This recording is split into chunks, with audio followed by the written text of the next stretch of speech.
ये विधि जो मैं आपको एक कहानी के माध्यम से बताने जा रहा हूँ, ये कई हजार साल पुरानी है और बेहद गुप्त है। और ये विधि बड़े बड़े मोंक ऋषि मुनियों के द्वारा प्रयोग की जाती थी। इस वीडियो में बताए गए शब्द कृपया ध्यान से सुनिएगा, ये आपके बहुत काम आएगा। ये कोई अंधविश्वास नहीं है और ये वही है जो आज तक आप सबसे छिपाया गया। इस वीडियो को अपने सभी जानने वालों को शेयर करें ताकि आपको भी इसका श्रेय प्राप्त हो। तो आइए जानते हैं उस विधि को।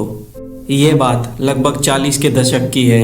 एक मोंक जो कि काफ़ी बुजुर्ग थे, उनका नाम स्ट्रीम था। वह दुनिया के नॉर्थन हिस्से के एक बियाबान जंगल में रहते थे, जो दुनिया की सबसे खूबसूरत जगहों में से एक है।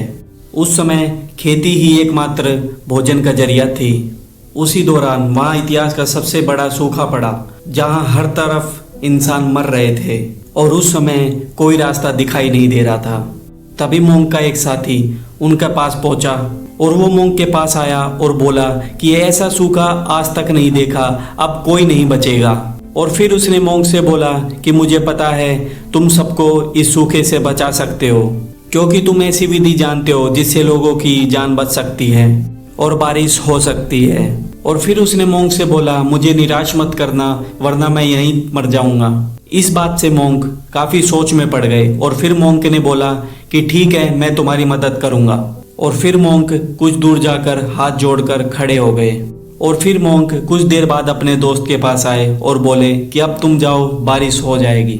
मोंक के दोस्त ने बोला क्या आपने इस सूखे के लिए प्रार्थना की है? और फिर मोंक ने बोला नहीं, मैंने कोई प्रार्थना नहीं की है। और फिर मोंक के दोस्त ने बोला अगर आपने इतनी देर तक प्रार्थना नहीं की है तो क्या किया है? और फिर मोंक ने बोला अगर मैं बारिश के लिए प्रार्थना करता तो बारिश कभी नहीं होती, क्योंकि जब हम कुछ मांगने या पाने के लिए प्रार्थना करते हैं तब हम सिद्ध कर देते हैं कि वो चीज़ वहाँ नहीं है, और ना चाहते हुए भी हम उस स्थिति को मजबूत बना देते हैं जिसे हम बदलना चाहते हैं।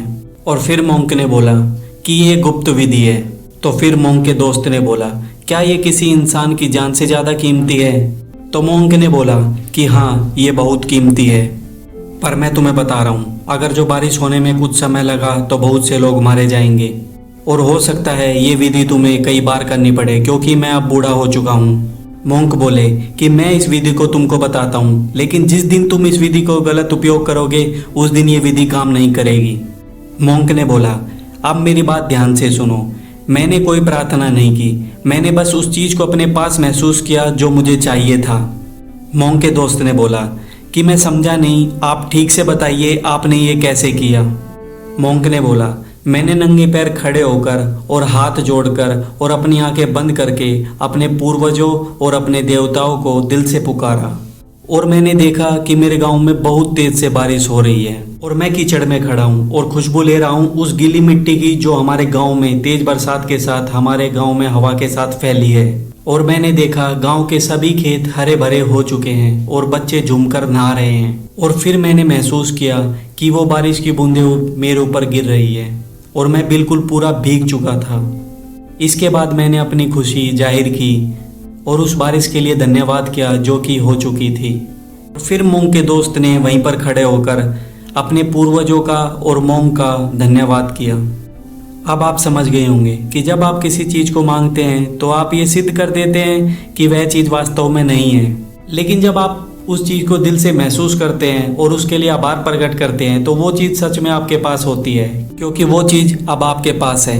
ये वीडियो आपको पसंद आया हो तो कृपया मुझे कमेंट में ज़रूर बताना। आपका दिल से धन्यवाद।